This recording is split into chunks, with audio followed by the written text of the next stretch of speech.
2, 3, 4, 5. Out and go.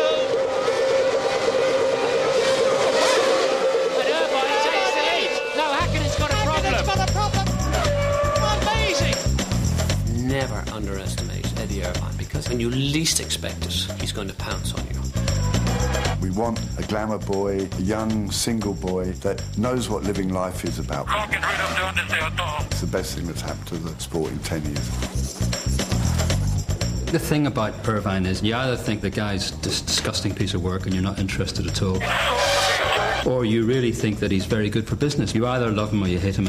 I don't think he appeals to the old guard, does he? No. I'd say you're at your peak at 33. My dad, for example, thinks he ought to tidy himself up a bit. But to be fair, when you've got that much money, you can wear what you want, can't you? It seems to me that there are two different Eddie Irvines. The one in the motor car who is gigantically professional, and there's a chap outside the car who's entirely different. He can charm the birds off the trees, and frequently does so, I may say. Or he can be a very abrasive bloke. He is outspoken, he is a loudmouth, and there are times I hate him, like you cannot believe. But it's not a lasting effort. Eddie Irvine is a very, very nice person to be with. He's fun. He would make an unbelievable world champion. Oh, it's boring. I hate talking about this because it's so boring.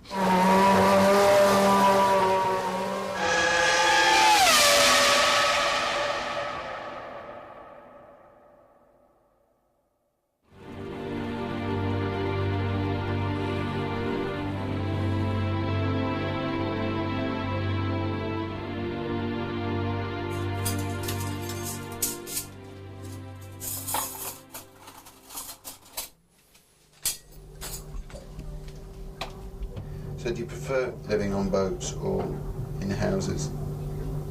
Living on boats. Why is that?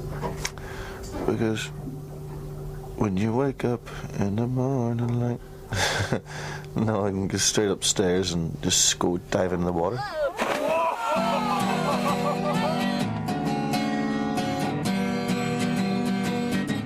Eddie's floating palace on the Italian Riviera. In the middle of the Grand Prix season, if he's not on the track, this is where you'll probably find him. I've had many a day on this boat that was just mega. Just think, I can't get better than this, can't get better than this.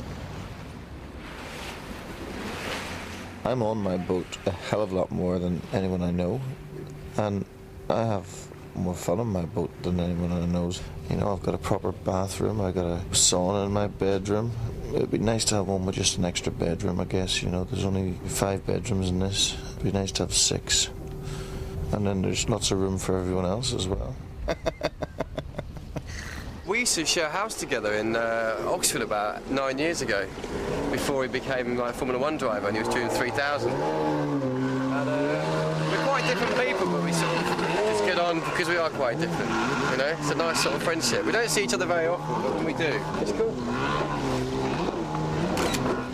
You never know what he's going to do next.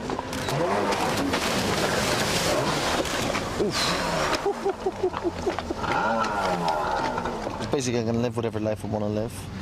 I've got financial independence. I can live where I want to live. I can do what I want to do pretty much the time. So this is the way I want it to be, and I have to say it's great. If I can win the World Championship this year, I don't see how my life could be improved. That's amazing, isn't it?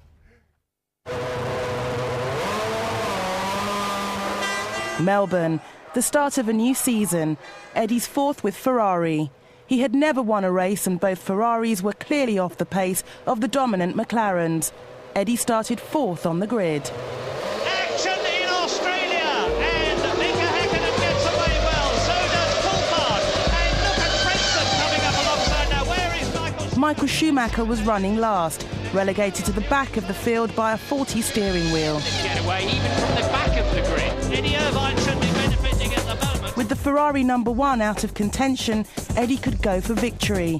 It was the chance he had been waiting for. This is the exit. Look, I think he lost his rear wheel. 14 laps into the race, Jacques Villeneuve hit the wall and the battle at the front was interrupted as the pace car took to the track. Now, this is the critical point. The safety car is coming out. Eddie waited for the precise moment when the race would be restarted. As they head into the pit straight, Eddie Irvine Hakkinen slow challenging. away. Hakkinen very slow away. And what's happening? They're waiting for a green flag, I think. They're hovering. And Irvine takes the lead. No, Hakkinen's got a problem. Hakkinen's got a problem. Look, so amazing. He must have overheated. Eddie controlled the race thereafter to take his first ever victory. But Eddie Irvine in the Ferrari just wins the Australian. It was a popular win throughout the paddock, but it was not a result which anybody really expected to be repeated. That's Sonia, Eddie's sister, hugging him, and rightly so. It's champagne time in Australia. 1 down, 15 to go. Once he crossed the lane, Kathy and I just sort of went crazy, and then the phones went crazy after that. So that's a very important one. That partied all day and into the next morning. So I did, and that was really good. An excuse for a party.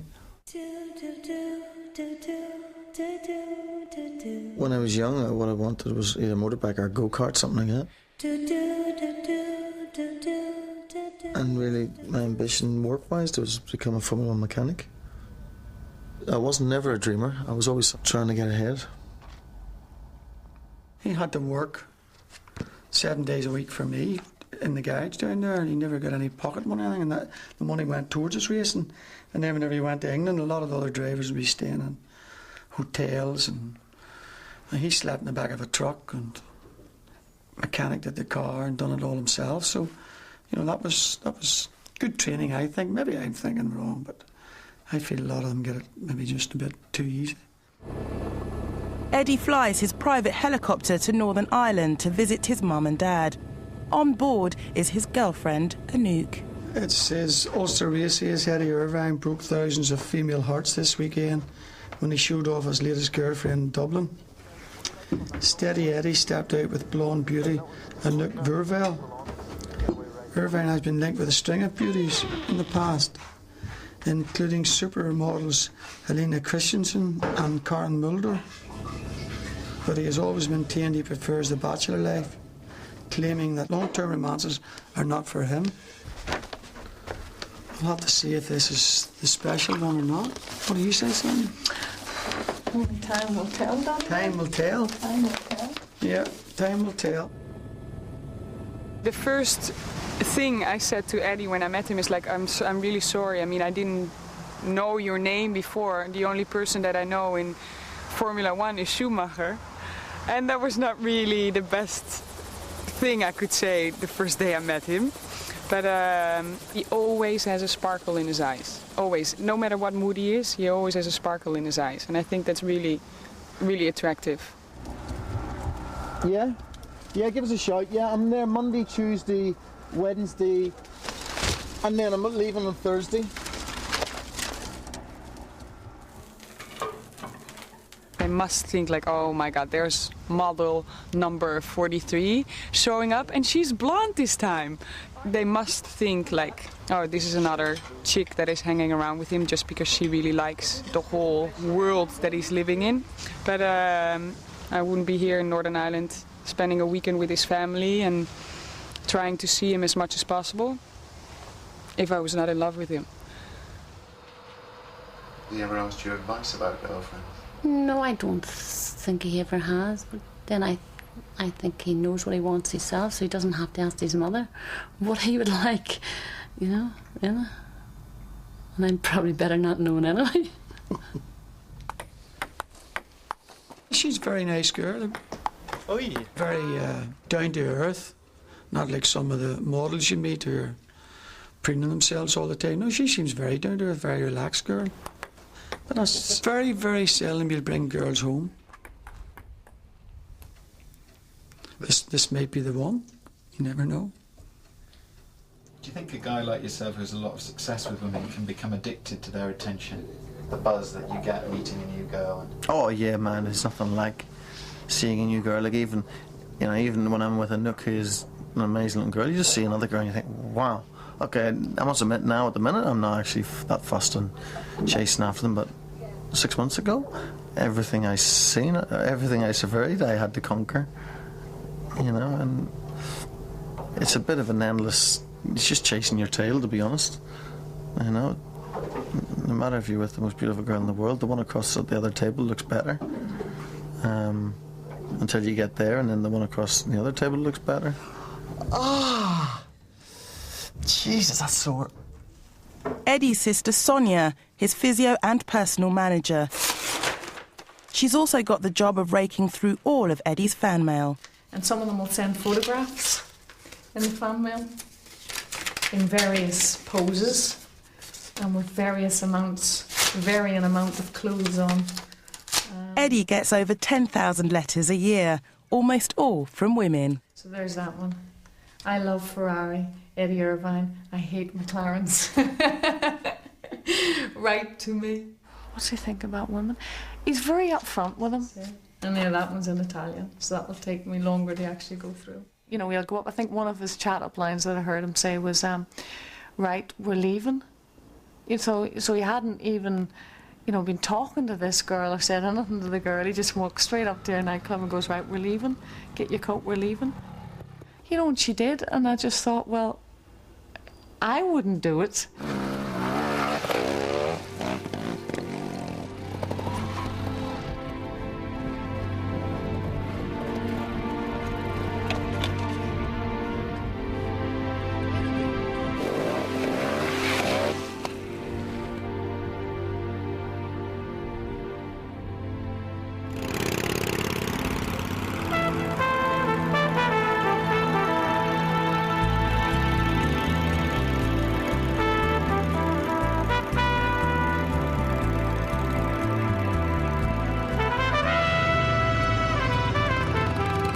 When Eddie's not on the boat or at his flat in Milan, he's here at his home in Southern Ireland.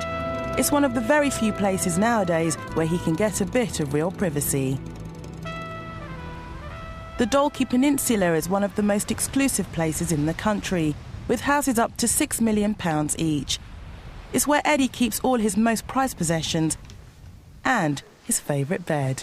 It's an old bed, I've got to take it easy on it. My mum gave me this. And I tell you what, I just sleep so well in it. It's incredible.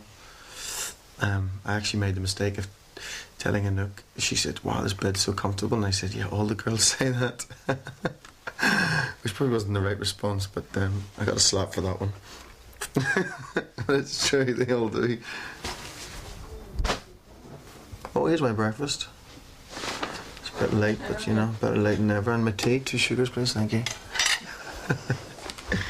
Where's my baked beans? I forgot them. Can you get them, please? I'm just reading about my mega new house. Well, it's just Eddie Irvine's space age pad. I don't know what a space age pad is unless it's in space. But to build the new pad, Eddie's got to knock the old one down. I really am tormented. But it's just impossible to live in, it's just too damn small. You're too up on me. You and me, 2 girls. I come down here and maybe my friends, as soon as they hear I'm coming down, like 10 of them will all blast down. And like the garage is full, the house is full, it's just impossible. Basically the whole lot goes, the patio, the circular thing, everything gone. There's going to be like a boys' room, you know, for just with a bar and cinema and snooker table and just, you know, all sort of and the tabletop football, you know, a lad's room, and then the rest of the house is going to be quite normal. It goes out from the front, it goes right out to that treetop there. So my bedroom is right up there amongst that treetop, and it just looks like straight over the sea. It's going to be pretty amazing, I have to say. I think sometimes he maybe doesn't realise what it's like in the real world to live.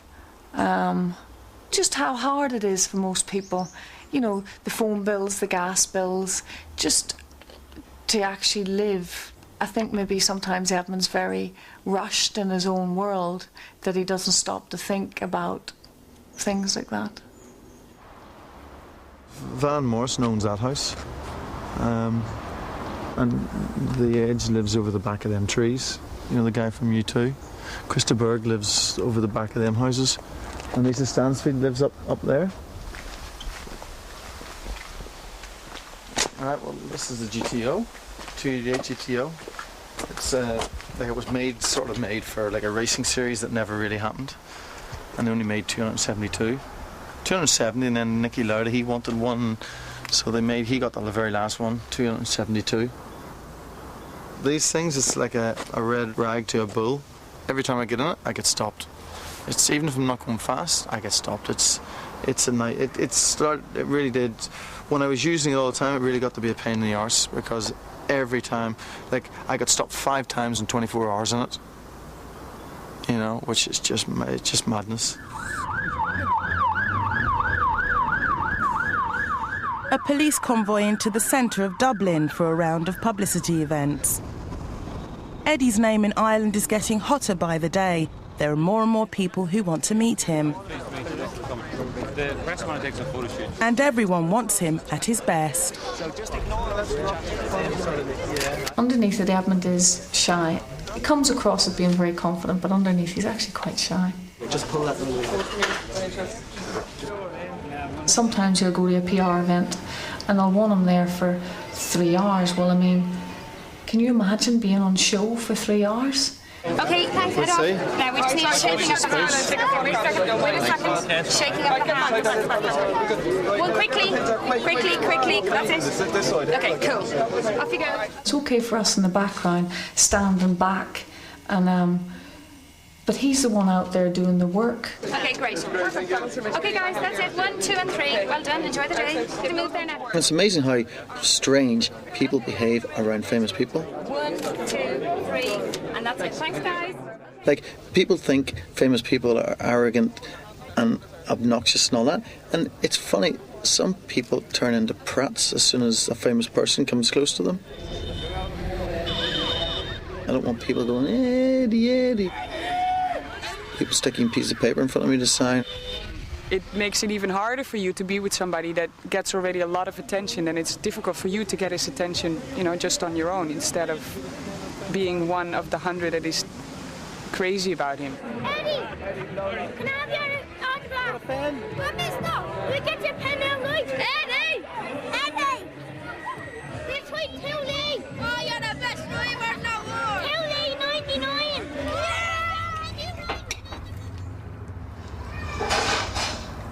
Some of these drivers go through rigorous training programs and have nutritionists and everything. Do you not believe in that? Well, Michael's supposed to be, you know, the real fitness freak and all that sort of kind, but I've seen what he eats, and it ain't good, you know.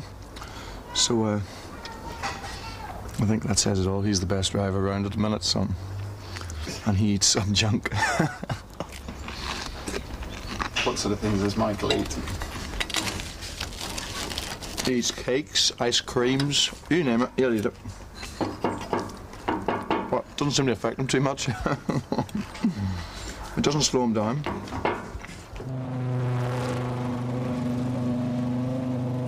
Over the next 5 months, Eddie picked up 16 points in 6 Grand Prix, with 2 podium finishes, a second in Monaco and a third in Canada. By early July, Eddie is 6 points behind Schumacher, who has won 2 of the last 6 races, and 14 behind Häkkinen. But nobody could have foreseen how his fortunes would change when the teams arrived for the British Grand Prix at Silverstone.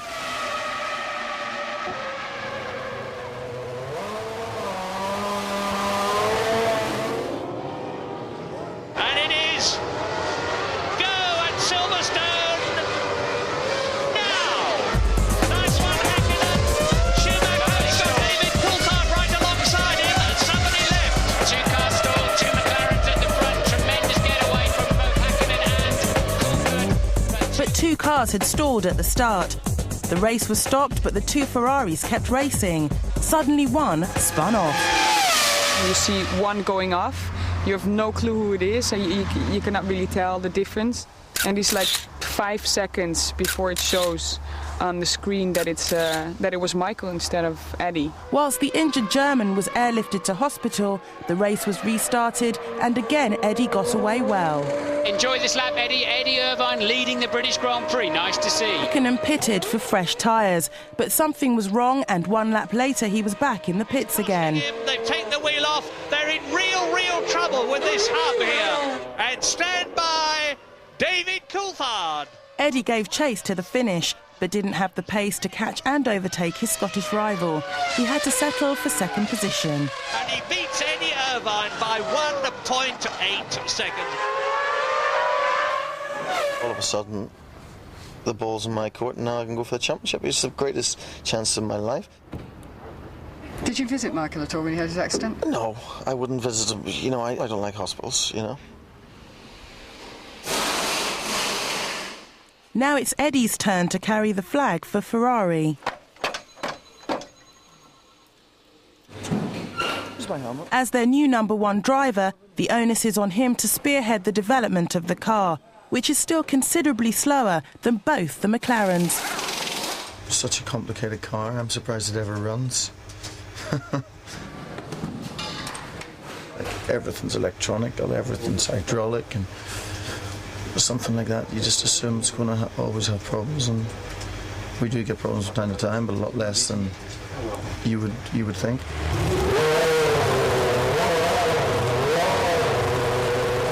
Do you want to go out and do some lap?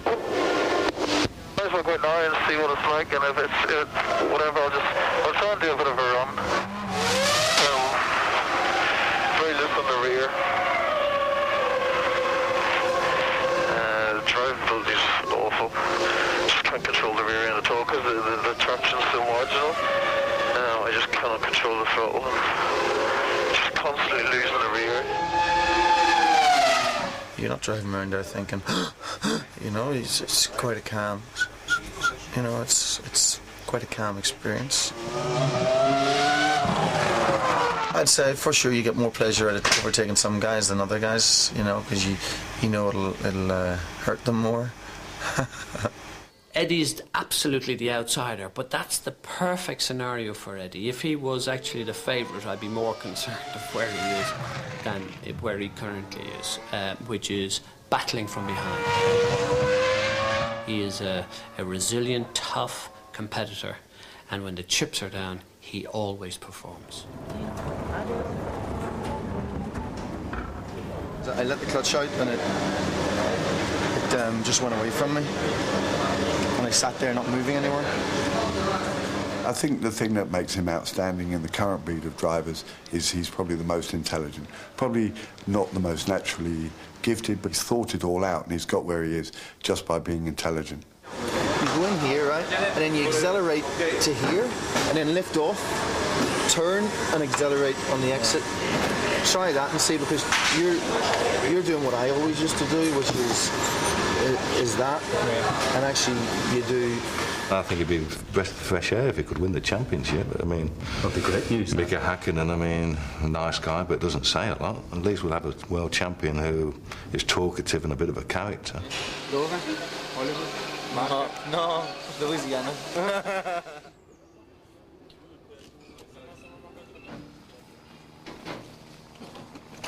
I think possibly he doesn't communicate enough with his engineers. He seems to blame the car more for failings, where possibly it's down to his own inability as a driver to get the setup right. I mean, you can always see the difference between Michael Schumacher's performance and Eddie Irvine's performance on the track. I don't like him very much. I'm sure he's a really nice boy, and his parents are really nice, but I don't like him very much. He's not got the class and sophistication of Schumi or Villeneuve. But it's quite admirable in a world where everybody... I think we should get this over with. He wants to give me... I just wish him the best, and I'm happy actually for everyone who can win, but Eddie Irvine would be my favorite. I would like to see him on the first place.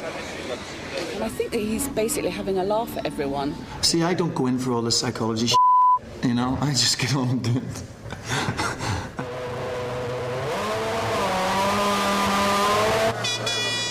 All clear. Watch the lights, top left corner of your screen. The Austrian Grand Prix, over halfway through the season. It is go! It's Eddie's chance to prove himself. Eddie Irvine's got away well, but he's still behind Coulthard, and Coulthard is still in that second position. Luck is with him. The McLarens get caught up in their own battle with disastrous consequences. Oh, Coulthard and Hakkinen touch. Great start by Ruben Bell, and off goes the McLaren. Off goes the McLaren in Mika Hakkinen. And here comes the Ferrari into the pit lane. Well, it's going to be incredibly close, Murray. 22, 25 seconds. It's very, very marginal how much you need here for a pit stop. It's David Coulthard and it's Hightower Frentzen. Coulthard just coming out of the last corner, Murray, there. Coulthard coming under that bridge. Irvine's got to get out of that tight pit lane. Irvine will lead this race. Eddie holds back Coulthard to take his second victory of the season. Now with 42 points, he's only 2 points behind championship leader Mika Hakkinen. And Eddie Irvine wins brilliantly the Austrian Grand Prix. Well done, Eddie Irvine. Ferrari continue to lead the Constructors' Championship.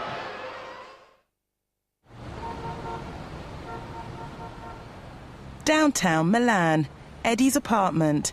Eddie's business manager, Enrico Zanarini, and Eddie's sister, Sonia, are finalising the latest business deals. This is how the money was paid.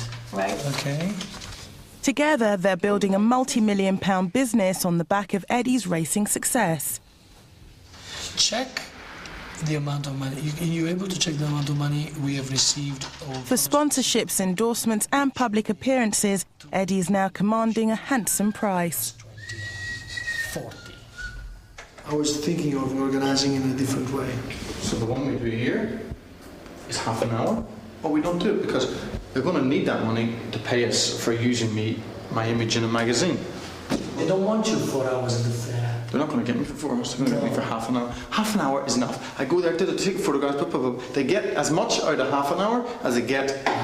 They get 95% out of half an hour. They get 5% more for me staying another 3.5 hours. So that's right, half an hour or we don't go, and they still owe us $50,000, I believe, for using me in court. Do you actually like Enrico? Is he just a good businessman? No, I like him. He's a nicer guy you won't meet. He's such a nice person. He's too nice, you know, and that's where I have to stand in sometimes. I'm just much more diplomatic than he is, and if alone I think he would have closed 20% of the deals we've closed, because he's too impulsive, so he can tell people to get lost. I don't want to work with him anyway. I don't like him. I don't like that. I don't like the guy. I don't like the people there. I don't like anything about it. Where do you want me? I thought it was kind of about here. I just want this shadow kind of clipping you. So no, it's about here, isn't it? Yeah, I won't be able to open my eye in that sun. If I'm kind of lower, come forward more so you're out of the sun more. Keep coming. What about there? Oh no, back a little bit. See, I can't open my eyes in the sun. The last few years, I've been doubling what I was worth every year, and now I'm not. Even though I'm getting paid a hell of a lot more than I got before, I'm not doubling what I was worth. And you know, so if someone gave me $10 million more now, $20 million more, it wouldn't make any difference to my lifestyle. You know, if someone gave me $100 million, now that would be different. I'd start to say, wow, I'm getting ahead now. Okay, 1, 2, 3. You try to get involved with the sponsors that have been involved with Formula One. They do understand the sport. They do understand the importance of being associated with a Formula One driver or a sportsman in general. When they understand the language, at the end of the day, the deal is based on price, and so you agree on the price and the deal is done. There are jobs that he would even do for free if there are nice, good-looking girls around. And sometimes it's a lot easier to get him onto an event if I can promise, and of course deliver, that there are nice-looking girls around.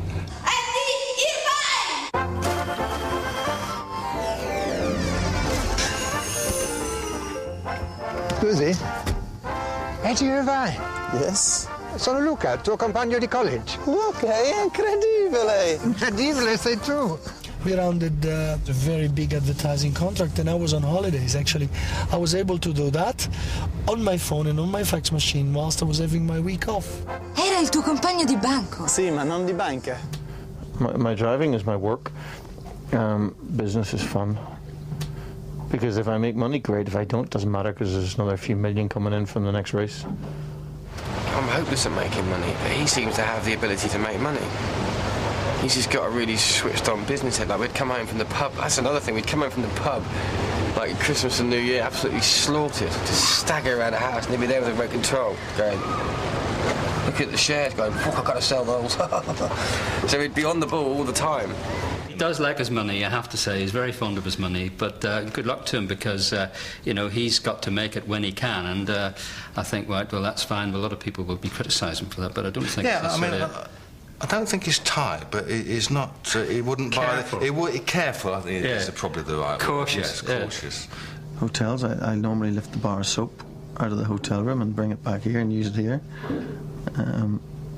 Always took the toothpaste out of the little travel bag if I fly, you know, long distance.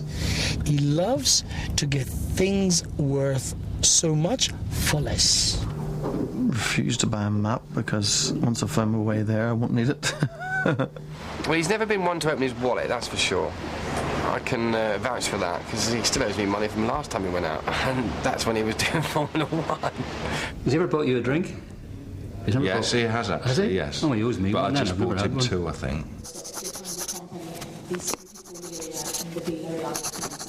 For business, the championship is incredibly important. It would add value to anything we are doing in a big way.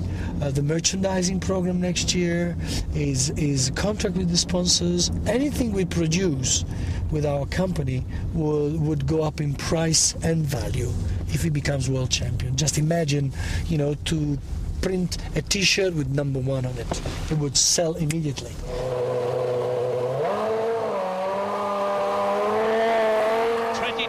On the grid for the 1999 German Grand Prix. 1 light, 2, 3. And Eddie's fortune continues to grow at the Hockenheim circuit in Germany. Out and go! Mika Häkkinen gets away well. So does Frentzen. Slots into second place. And Salo is sprinting up on the left and taking second position. Salo soon found himself leading the race for the first time ever. Salo leads the German Grand Prix, pursued by Eddie Irvine and Frentzen. But it wasn't long before Salo was told over the radio to let Eddie through. Suddenly the tables were turned. Now it was Eddie's turn to reap the benefits of his #1 status. Listen to the horns, watch the flags, listen to the cheers. Eddie Irvine wins in Germany for Ferrari.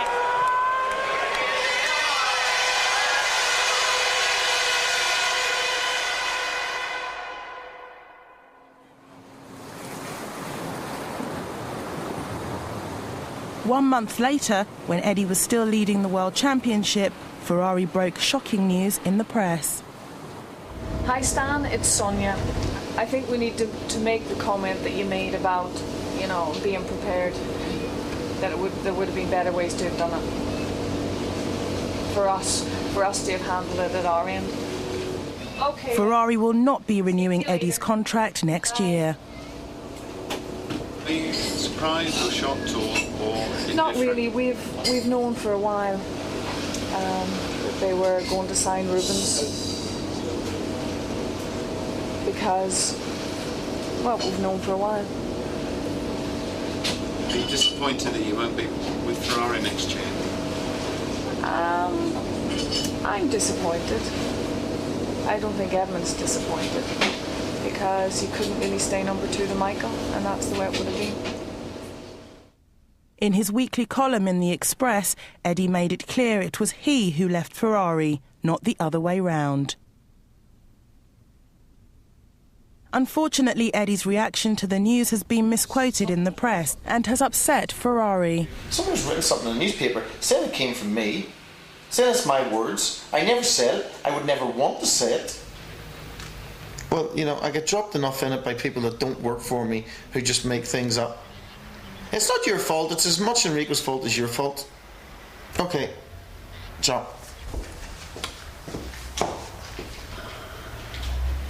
It's an accident. So how do we get out of it? It's not the end of the world. And it's not a big issue. It's not the end of the world. I just say it's not a big issue. It's an accident. We have to now remedy what went wrong, and if you are, and you're entitled to have, to say, I will give advice to no one, then if they ask you the questions, then you can say that. Ciao Cristina. Do you think Enrico has solved the problem and vindicated himself? The problem's not solved. It's been massaged, and that's what he's good at. The next day, Eddie announces that next year he will be joining the new Jaguar Ford team.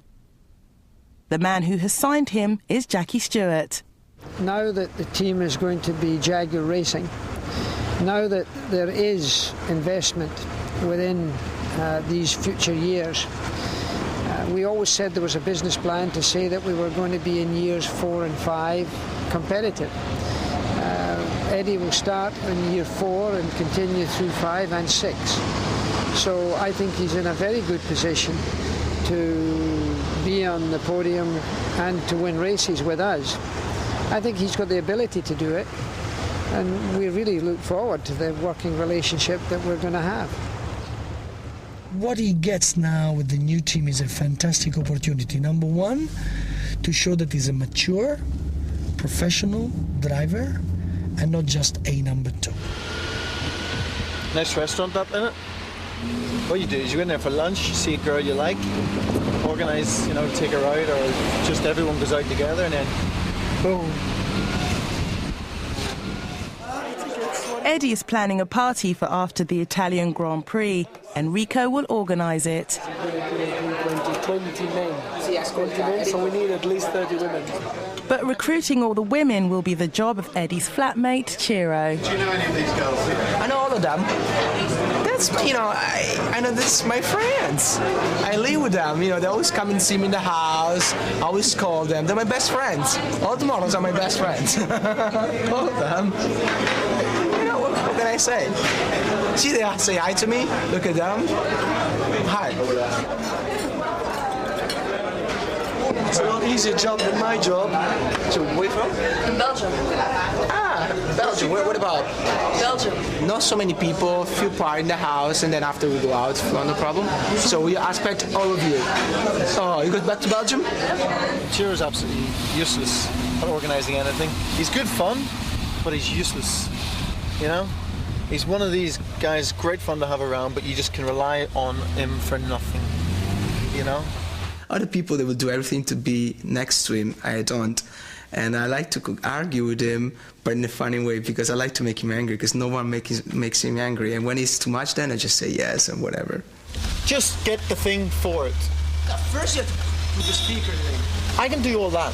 Okay, you get the thing, Ciro. Eddie has asked Ciro to repair the stereo in time for the party.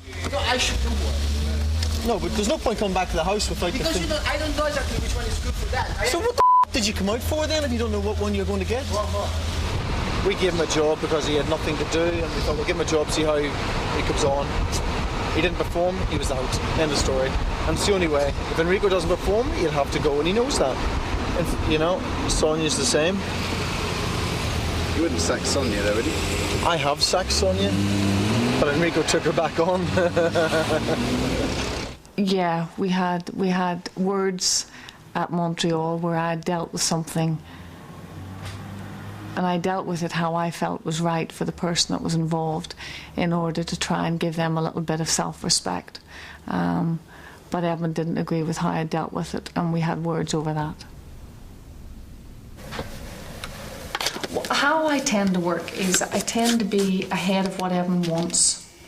So I'll go ahead and I'll organise everything so he doesn't have to think about it. Sometimes there's a lot of organising that he doesn't even realise goes on, but I do it, and things get done.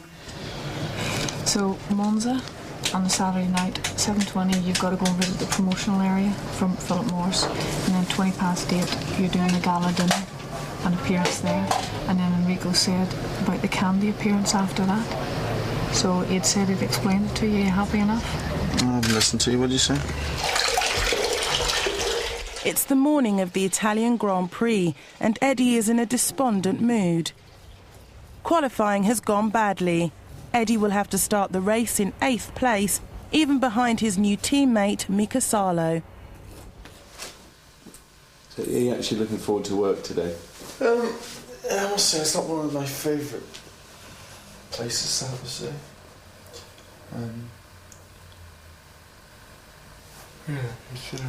Has it all gone a bit flat, would you say? I would say it's gone very flat. Very, very, very flat. It's the same, it's been the same for years. There's certain circuits the McLaren kills us. Nothing's new. It does seem strange, but that's, it's not strange after 8 years of watching Adrian Newey destroy everybody. Do you ever feel let down by the team that they're not really doing their side pushing, of it? But they just can't, they're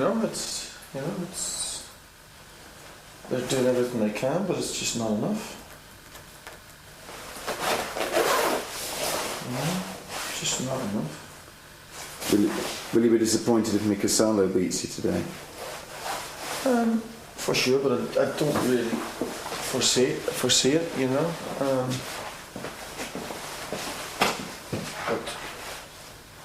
I gotta make a good start, that's what I gotta do. Would you prefer to be going to the boat today? Yeah, because I think my chances of keeping the pack and point advantage of 1 point is very slim. So I prefer if this race was cancelled.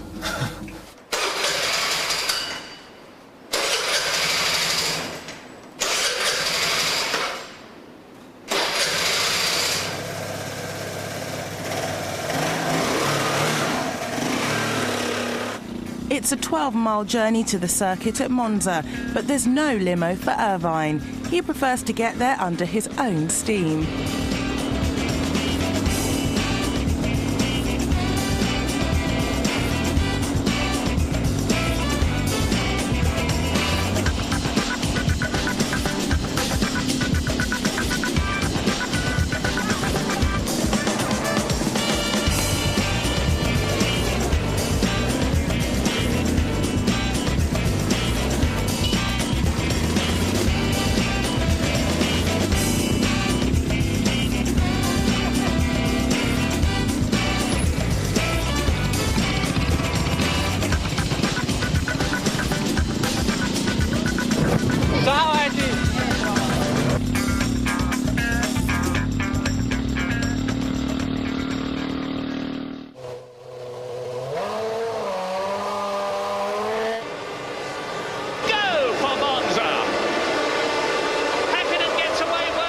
Eddie starts from 8th on the grid and struggles to make any headway. Mika Häkkinen, meanwhile, dominates at the front and looks to be heading for 10 clear championship points. Suddenly, a momentary lapse of concentration and Häkkinen goes spinning out of contention. Häkkinen, the race leader! He's out of the race! He's out of the race! Mika Häkkinen retires on lap 30 and Heinz-Harald Frentzen leads, and this could blow the World Championship wide open. And Mika Häkkinen, after the misery of Belgium, is consumed with rage, and the Tifosi are consumed with delight. The Italian Grand Prix has gone mega. Eddie Irvine is in the points and he's catching David Coulthard slowly, but he's catching him. There he is in the background, ahead of... Eddie fails to improve on 6th place and limps home to a single point. It had been a lucky escape for Eddie. Now with 3 Grand Prix to go, Eddie and Mika Häkkinen share the lead for the championship with 60 points each.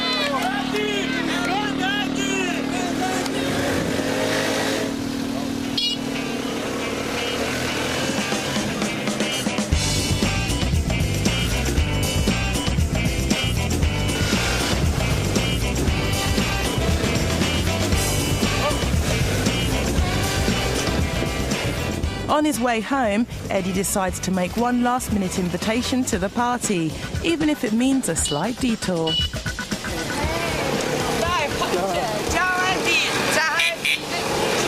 abbiamo una festa questa sera. Mio casa. Tu conosci dove è mia casa? Sì, sono venuta a casa tua. Ah, sì. Alle 10. Alle 10? Sì. Dai, chiamo Ciro dopo. Va bene, ciao. Vai.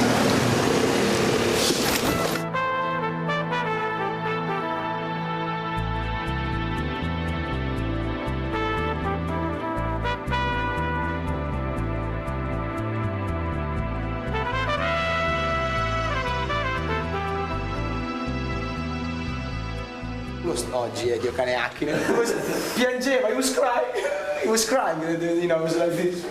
He was crying in the forest. Incredible. Hai visto che piangeva? Did you see he was crying? No. Vabbè, he was in the forest crying. Man, that's good. Because you know what the thing is now?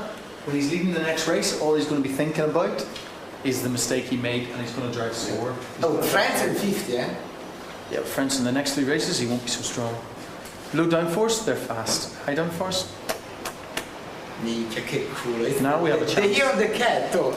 Now we have a chance. Oh, but now stop talking, we talk later. Let's organize it. Well, I'm organised. All I have to do is turn up. All you have to do is just go for it. I've organised all the girls because you're useless.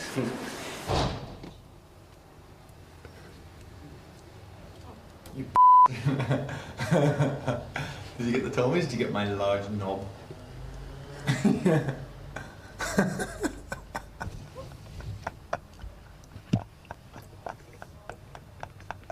That's a good one.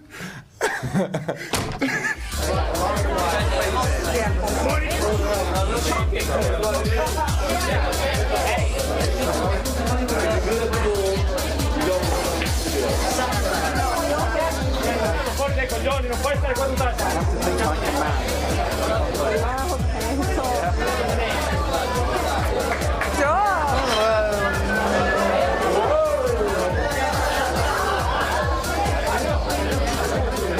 It's ours. Now no one wants to leave anymore because my party always too good, you know? They want to stay. He's brilliant. Very small. He has a reputation for being good, but it's very small. He can talk shit for hours. I can't. Maybe I used to when I was a lot younger, I don't remember, but when I meet a girl, maybe a girl that I like, I need to find something of common interest so that I can start to share things, and maybe we go out together after 2 hours, but I have to find something to say. And some of the girls he talks to or he picks, I can't say anything to them. Meanwhile, out on Eddie's boat, the crew are preparing for a special weekend. I think he works very hard, doesn't he? And then when he comes out on his boat to relax and play, he wants it all neat and tidy and nice. So what does Eddie expect when he arrives on board? Clean boat. This will be Eddie now.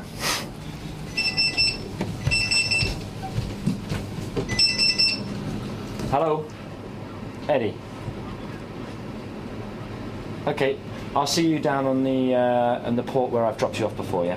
In Santa Margarita. I'll see you there. Bye for now. Bye-bye. For the next 2 days, Eddie will be spending some quality time with a special girl in his life. Can you see it? Yeah. It's his 3-year-old daughter, Zoe.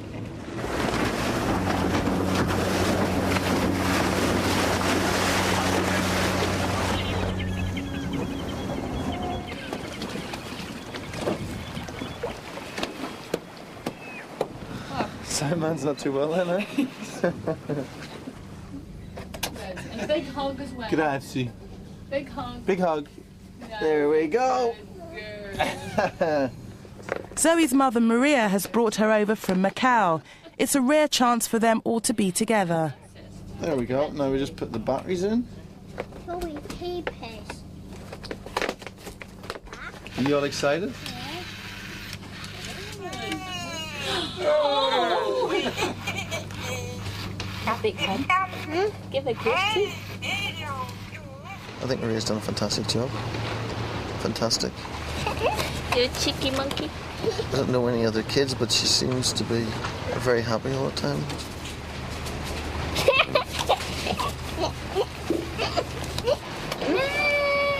She normally is very shy around me. Yes. Whether it's because she's getting older or whether she's seen me more, I don't know. You know, she used to always just hide whenever I came in the house.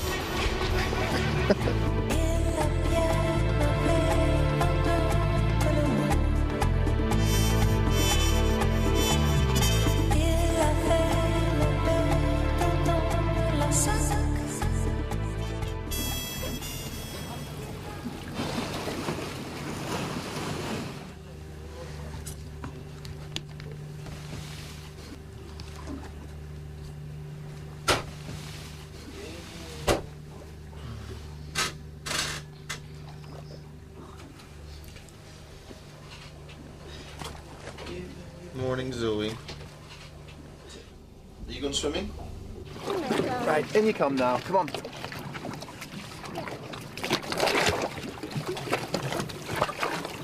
In you come. Jump. That's it. There we go. There we go.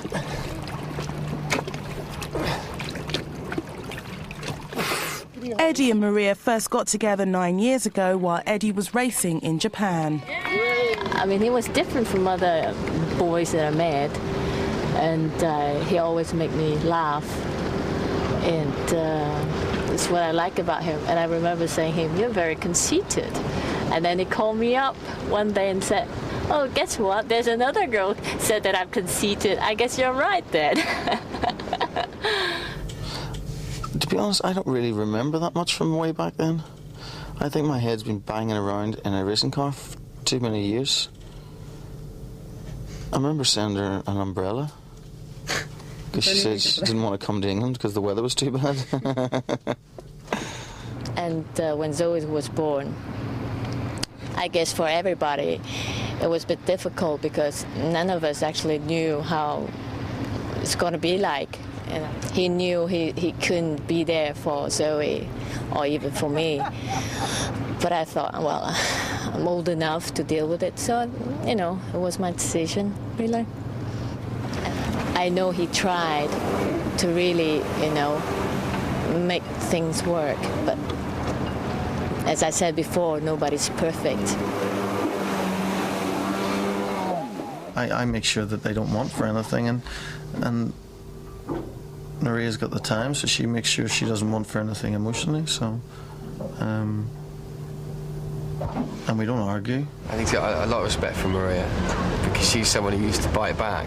She wouldn't just go, "Okay, Eddie, I'm sorry." She'd just walk off and leave and say, "You're being an idiot, I don't want to know you." In the desert, you can't remember your name, 'cause there ain't no one for to give you no things. Every time she sees him on TV, she will go say, "There's my daddy.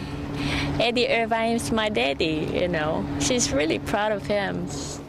She's good fun, I have to say, she's really good fun. I don't know whether I could be there all the time the way Maria is, because it's so demanding. You know, kids are very, very demanding, and I'm still a kid, so two demanding people don't go good together, you know.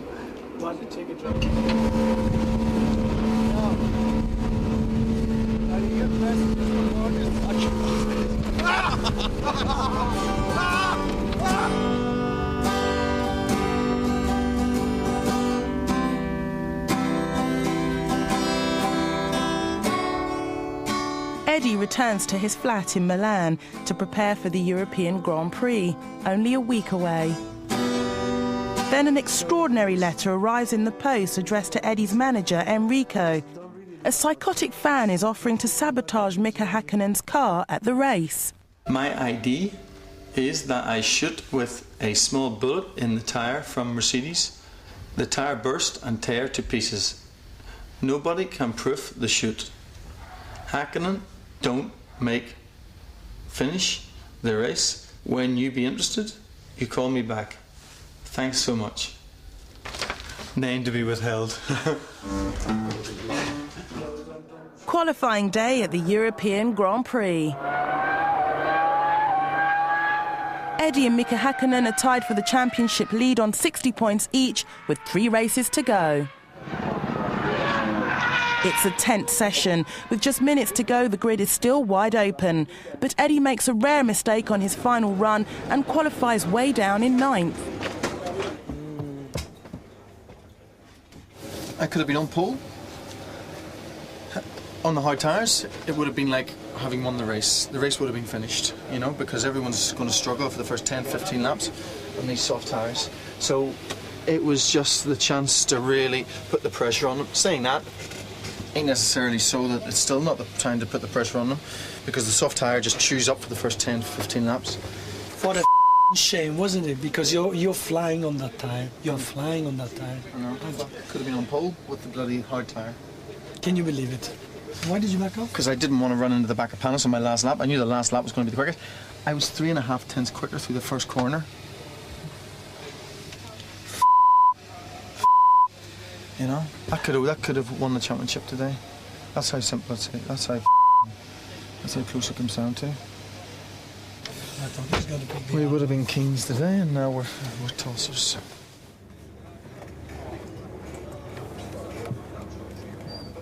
Ultimately, he made a mistake, so that's his fault. So today he will be blamed and murdered by the press tomorrow, and you know, it's his fault. Which is, you know, if he wins, it's his merit. If he loses, it's his fault. We paid a little bit of a penalty today, but I think tomorrow we'll hopefully reap the rewards of our conservative approach today. How many chances do you really think to have to win the race? Verdano domani. But it's so difficult to overtake now. Verdano domani. Oh, we see tomorrow. Eddie, but it's too easy to say it's only bad luck, or not? He has nothing to prove anymore, and for him the points are important. So whatever I do, we get him in front of me in the race anyway. So to get points for him, because he has to win the championship, and for me it's not important beating Eddie. It's more important for me is to learn everything from these guys and take all the information to Sauber next year.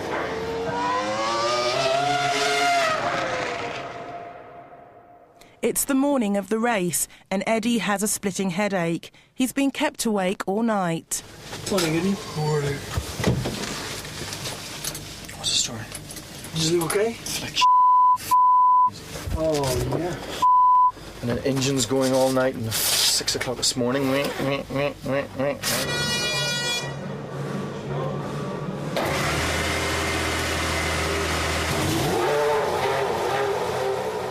I hate noise.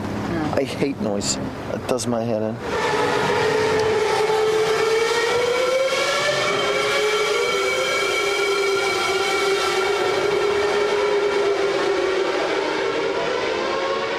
Eddie will be starting from 9th on the grid. It will prove to be one of the most unforgettable races of his career.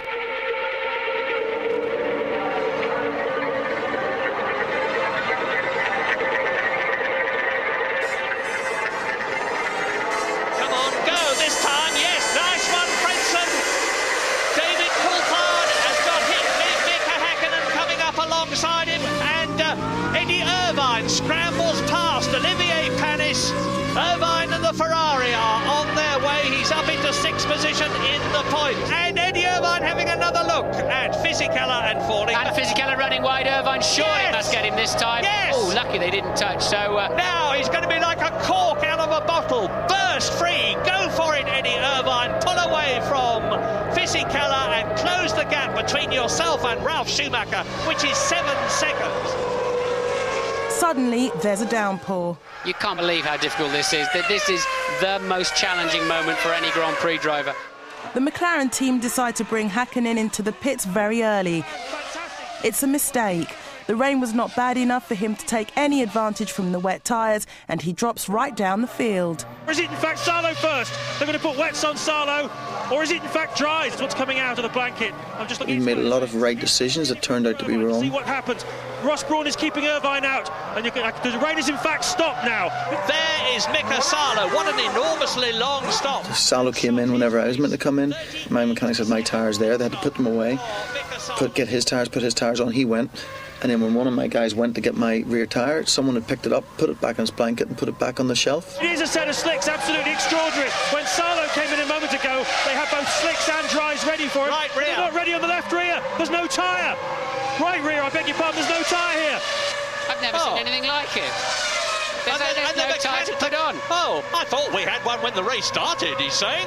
Well, this is ludicrous. This is now blown they're going to have a committee meeting about it. Stick it on and send him out. Well, this has blown it for Irvine, blown it for Ferrari. I don't know what's happened, but there was a major misorganisation problem there. No one's owned up to that, but that was effectively what happened. That guy was the guy in the wrong, not the mechanic that obviously threw the tyre away. Still don't think he's close enough to have a stab at Irvine. Hakkinen puts in a lacklustre performance after his pit stop, but waits behind Eddie for a chance to snatch a point off his rival. Then it comes as Eddie hits the brakes and locks up. There's the Ferrari over the chicane. Hakkinen takes the place. Hakkinen takes what will be 6th place as they go over the line. Clear of Irvine, Hakkinen makes up another place to take 5th and a 2-point lead in the championship. There are just 2 rounds remaining. What a good opportunity lost. Oh well.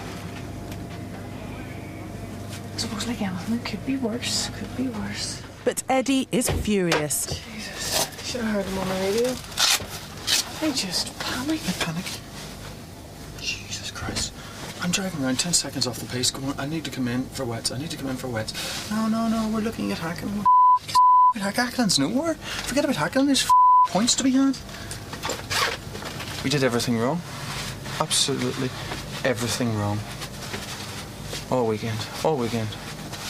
Looking, you might, if you did it again, in hindsight it's easy looking back, but if you did it again, the only thing I think we would have done different is the pit stops. They were not the best. Could you actually see what was happening in the pit stop? Oh, I'm looking in the mirror and I see there's no rear wheel, and I see them running around looking for it. So you can't blame the team. It's just one of them things. Sometimes it works out for you, and other times it doesn't. Cannot always wish that it happens to McLaren. It happened to Ferrari. Eddie made a mistake. Eddie was unlucky because of traffic. So what can you say? The problem of Formula One is we have one group of mechanics servicing 2 cars in these conditions. It's not fair, and it's not fair, and it's cost me dearly now twice this year. The victory has gone to Stuart Ford, Eddie's future employer. It's fantastic for Stuart. It moves them up the pit lane, I hope. From this point of view, it's fantastic, but I'm not thinking next year. I have the World Championship to win, and I'm concentrating on that. Is that still possible? For sure, it's 2 points. It's nothing. How do you feel about the last 2 races? I think we've got a fair crack. It can go either way.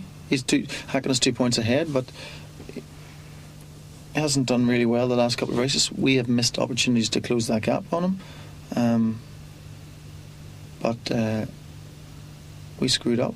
When they screwed up, we screwed up as well. So, but we're still left with a chance to vindicate ourselves. I think someone up there is trying to give us the championship, but he wants us to do a little bit, And if he has a chance to go to Suzuka, having to win the race, to win the title, I promise you there's nothing surer in this world than Irvine winning that race. It's beyond doubt. He is a resilient, tough competitor, and when the chips are down, he always performs. So it would be the year to do it, when everyone's been thinking Michael's been going to do it for the last 3 years and he's failed. So it would be a nice end, wouldn't it? It'd be a wonderful story, and Formula One's always full of wonderful stories. Let's just hope this one comes true. 2 days before the Malaysian Grand Prix, Michael Schumacher announces that he will be coming back to help Eddie win at Sepang. It was very clear after what happened to me in Silverstone, if I come back, that is my job. And it is not more than fair, because 3.5 years Eddie played that role for me, and sometimes he didn't like it, for sure. And now I do the same for him. I can't say that I particularly like it, but it's what what you put as a target, what you know you have to do, and therefore you don't struggle to do it. Right, so Michael Schumacher on the right of your picture, Eddie Irvine is on the left. The turnaround is instant. The combined minds of Eddie and Michael put Ferrari back to the front of the grid. It's a dominant performance. Go in Malaysia, and it's a good start by Michael Schumacher, who moves across the track. Eddie Irvine holds his second position, and Hakkinen... Schumacher is almost a second ahead of his teammate, but Eddie knows the German will have to defer to him in the race. And that's exactly what happens. On lap 3, Michael allows Eddie through and takes up a defensive stance against the McLarens. Coulthard touch Schumacher. Can Hakkinen get through? But Coulthard finds a way past the German. Coulthard damage either his or Schumacher's car. His challenge is short-lived. Once again, Eddie is free from pressure as his wingman continues to keep Hakkinen at bay. Schumacher backing off now to play the team game. And does he have some kind of problem already? Because he really is off the pace. Eddie Irvine can almost smell this World Championship, guys. Again, he's putting scrub tyres on too. They're obviously working better. Eddie briefly drops down the field when he makes his second stop. But once again, Schumacher hands over the race lead and Eddie heads his teammate home for a historic 1-2. The lead. Ferrari 1-2. Eddie Irvine wins the first Malaysian Grand Prix. Michael Schumacher is second. Maximum points for Ferrari. The celebrations are short-lived. Post-race scrutineering checks reveal a technical irregularity on the Ferraris. There's a 10mm discrepancy in the size of the turning vanes. The cars are deemed illegal and the drivers and the team are sensationally stripped of their points. Ferrari appeal. It's front-page news around the world.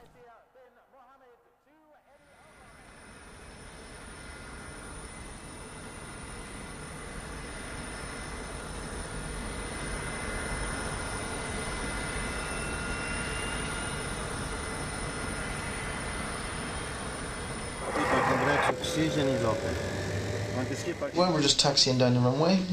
Got a message on my phone saying we'd been disqualified. But still didn't really sink in. I really didn't think. I just thought there's no way any governing body is really going to let the World Championship be decided on something so trivial, something so unimportant.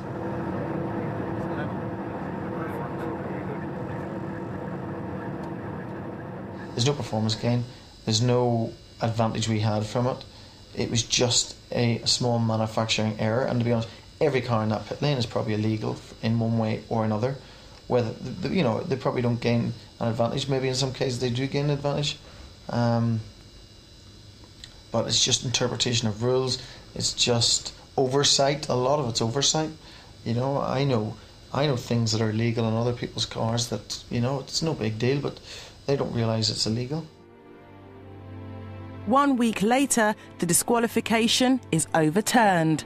Both Ferrari drivers and the team have their points reinstated. We've been totally absolved of any wrongdoing, and fantastic for Todd, Braun, Ross, everyone. Has this incident affected your focus on this final race?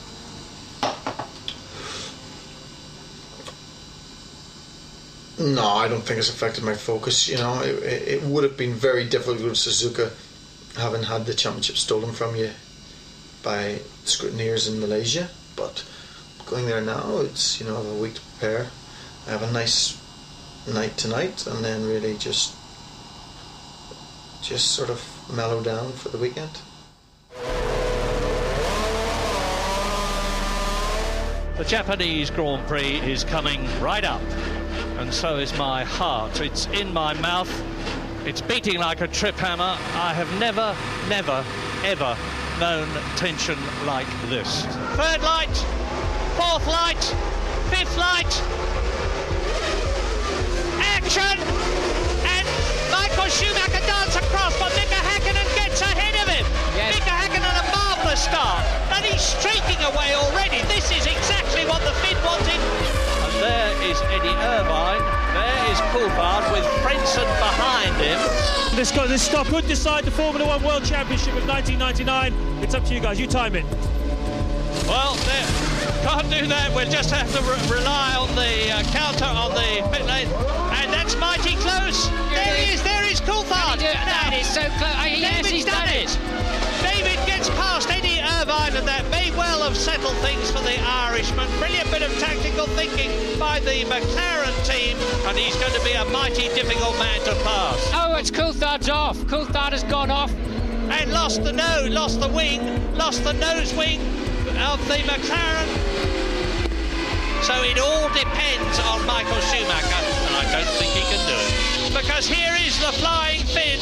Mika Häkkinen wins the Japanese Grand Prix of 1999.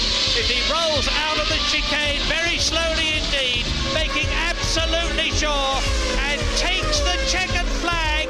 Mika Häkkinen wins in Japan. He is world champion. There's Irvine. Irvine over the line. He's going to be feeling pretty sad, pretty sick about that. If you're wondering why...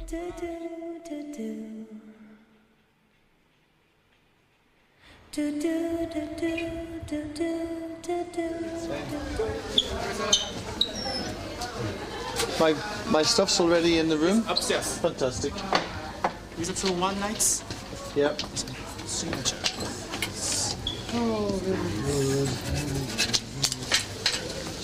We tried it, but Mika was just too good for on the day.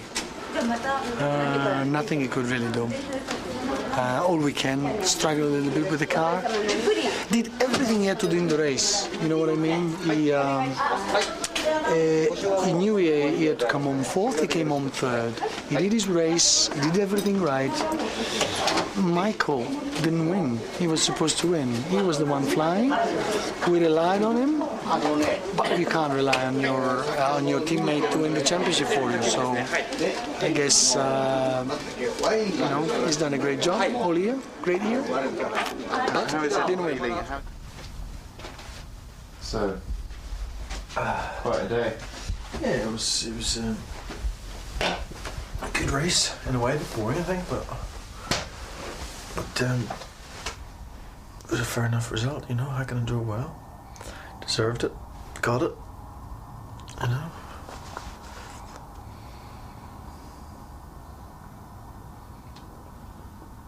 How do you feel about it all? You probably had to be very positive with everyone around asking how you feel. So. At the end of the day, he had to win the race. He won the race. He deserved it, you know. I needed Michael to beat him because I couldn't beat him. Them two were just in a different league today. I just needed to try and get up, you know, finish higher than fourth and hope Michael beat him. But, you know, Michael didn't get a good start. Häkkinen got the start, which is good. Under pressure to get the start's important. And then just drove away, basically. You look back at all the missed opportunities, you know, the race, like, you know, the races where we could have done a bit better, you know, Nürburgring, Magny-Cours, Silverstone, Budapest, you know, there's loads of races we could have done better. They could say the same, with even double the effect, but, you know, they could afford, they had such a quick car, they could afford to screw up, you know. Really, after Michael had his accident, you know, I said we can't afford to make any mistakes, and if we don't make any mistakes, we can win it. We made a few mistakes, I made a few, the team made a few, and, you know, basically it cost us the championship. 1 point, that's all it was, it's just 1 point. So what are you most looking forward to now? Gonna go back to Macau to see Zoe. Someone asked her the other day, where's your daddy? And she goes, oh, he's coming back to see me. And they said, oh, when's he coming? Don't know. Was the response. So I go back and keep her happy for a few days. Was Anouk with you today? No, Anouk's gone back to Holland. She's got to work in New York next week. So how are things going with Anouk? Well, I haven't seen her since can't remember, but everything's fine. I'll see her. I'm either going to meet her in LA or meet her in Dublin, or we're just organising a meet up shortly. My wallet, I was wondering where that was. I'll see her next week or so. Would you not have liked to have been there today for the special day? I didn't need any distractions, you know. I just wanted to be left all alone. You know, I didn't even speak to my parents all weekend didn't really speak to Enrico much either. We actually agreed not to speak about work until tomorrow morning. So I think he's going to feel a bit sore tomorrow. Maybe now he just wants to eat, drink and enjoy himself. That's what he wants to do. Let's go. Okay.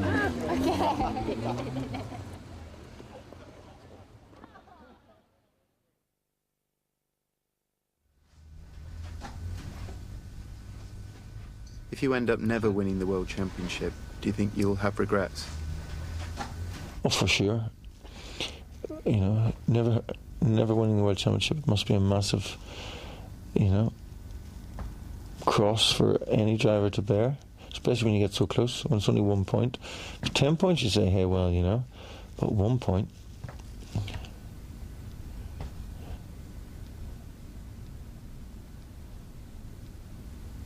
Well, McLaren, you know, at the end of the day, to beat Michael in this equal equipment is not possible. To beat him in a better car is possible. And that's what Häkkönen's done, that's what Hill's done, that's what Villeneuve's done. That's what I've got to do. 1, 2, 3, 4, 1, 2, 3, 4, 1, 2, 3, 4, 1, 2, 3, 4, 1, 2, 3, 4. Eddie Irvine, age 60, what do you see? Will he get that far? He'd probably look a bit like Hugh Hefner, with about 12 dolly birds in tow around a swimming pool somewhere in Miami. Probably a little bit fatter, a lot less hair. Probably maybe thinking about whatever the latest product, you know, Viagra-based product is, to give him a little bit of a sort of artificial lift, because I'm sure that maybe nature's lift mightn't be quite adequate for the ambitions and the aspirations that he still holds. If he's got some young popsy on his arm, you know, who's 40 years his junior, if he's told her that he was Formula One world champion for 10 years running, he won't want to bring her into the paddock where she'll find out he was a lying bastard, he said. More wrinkles, more grey hairs. Well, fewer hairs that are more grey. Don't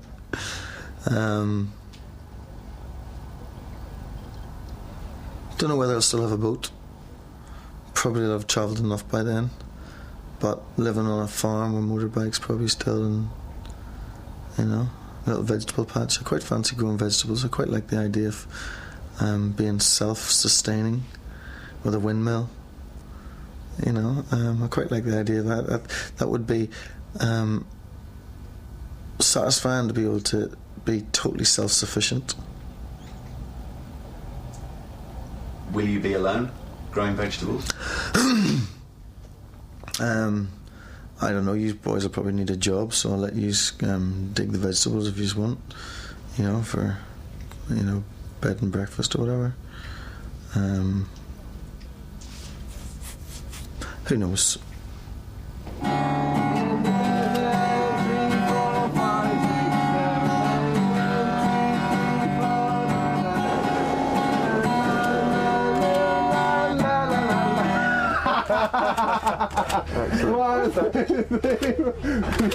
Today, children, we're going to count to 8.